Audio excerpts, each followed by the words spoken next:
Directly behind me is the floating bridge. Now, it's called that because it's built on pontoons which float in the water.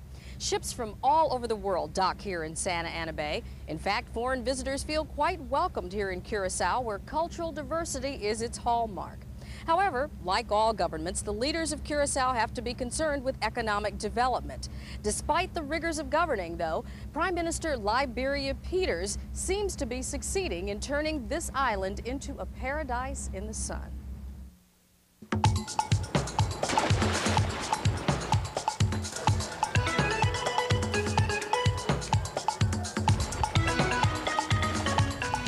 Look through the lens of an Instamatic, and Curacao is all fun in the sun. But the picture postcard tropical paradise is just one view of the developing island nation. Its capital, Willemstad, is a cosmopolitan mixture of the Caribbean and Old World charm.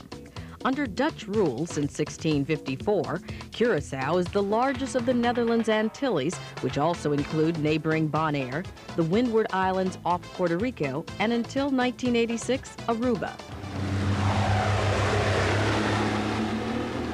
A crossroads of the Atlantic, Curacao was once a major port of the triangular slave trade. Where this fort once guarded a strategic natural harbor, cabanas overlook the lazy realm of pleasure boats. And today, the government is led by a descendant of slaves who is one of only 5 women heads of state in the world.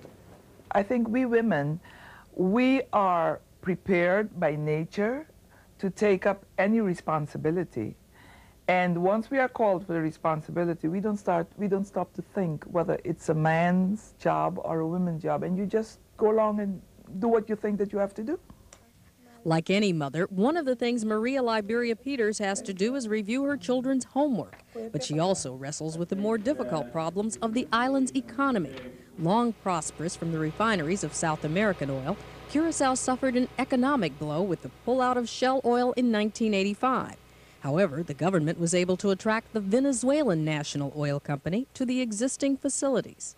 And if there is one country and one company that has to make a last effort to really see if the refinery can not continue to operate, it is Venezuela.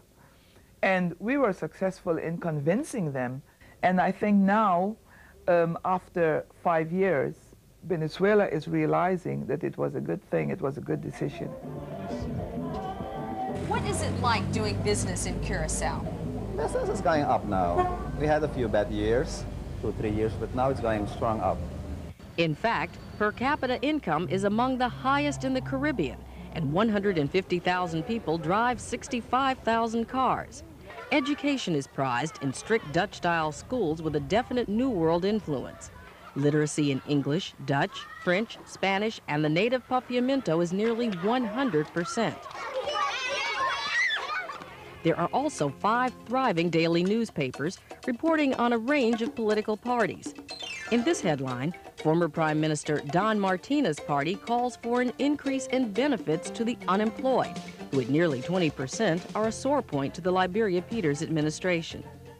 We have a high percentage of registered unemployment. I stress on registered, because we have the informal employment here, where people, you know, they work on maybe on a contract basis or on a day-to-day basis. So the fact that they are registered as unemployment does not necessarily mean that they have no income.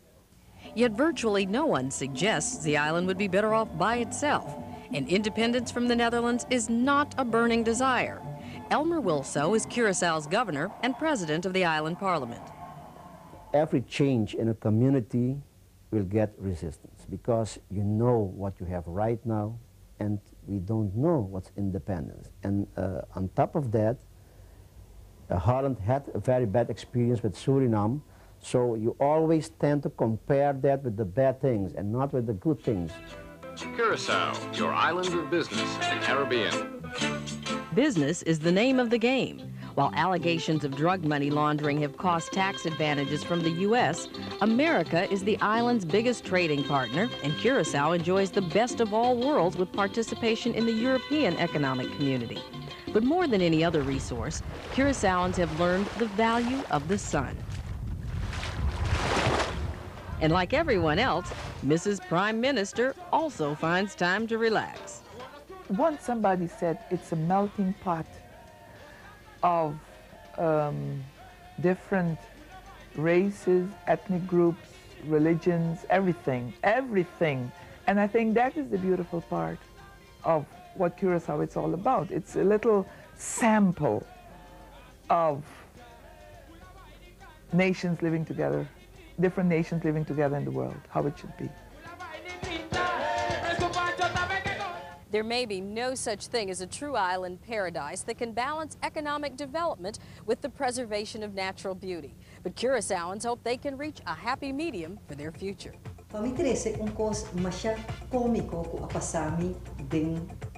She's called the Julia Child of the Caribbean, cooking with Saida Hernandez. That's up next.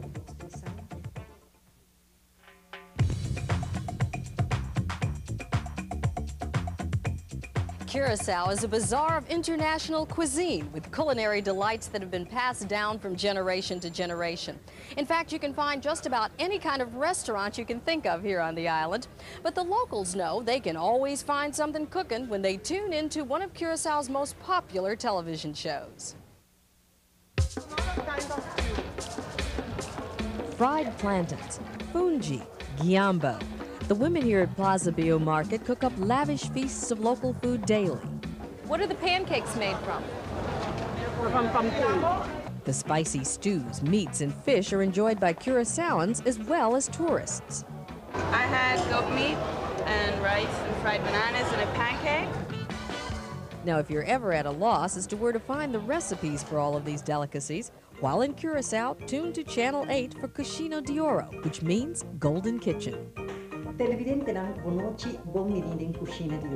the past 3 decades, Saida Hernandez has graced Curaçaoan television with her effervescent presence, and for 10 of those years, she's been cooking up a storm.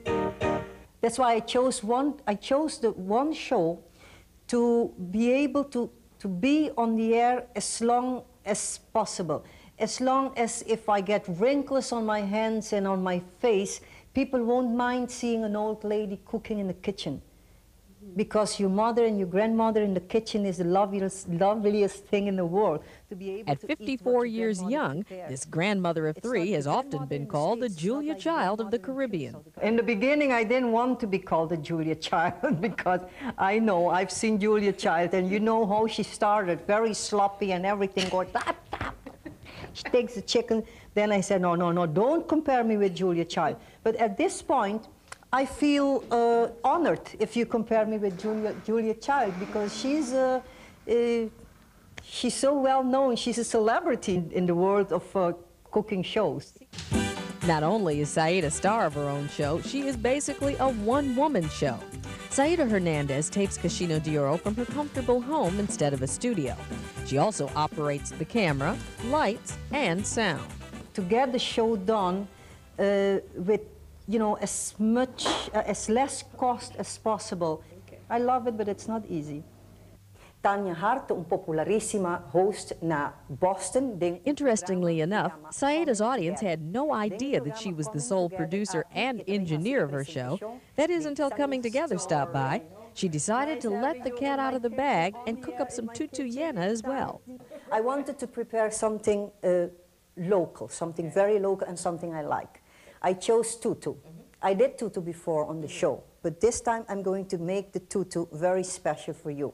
This is a great dish to serve during Carnival or at the last end of Carnival. Is that kind of a tradition here as well? No, the tradition here is you eat everything you can find in the way after the Carnival, because everybody is so hungry that they eat anything they find.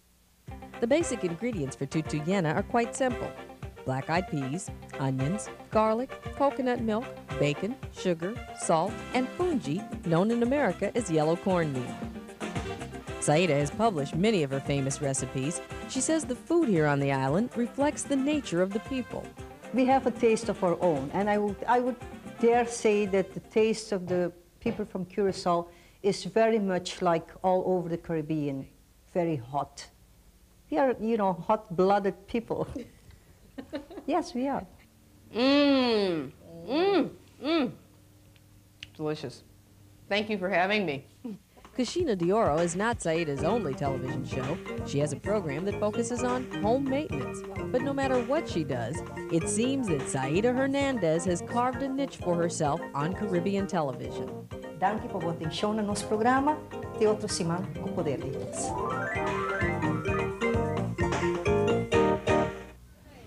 Saida's tutu yenu is really easy to make, and it's a great alternative to the way we cook black-eyed peas in the United States. If you'd like a copy of the recipe, call the Coming Together info line. That number is 787-7101.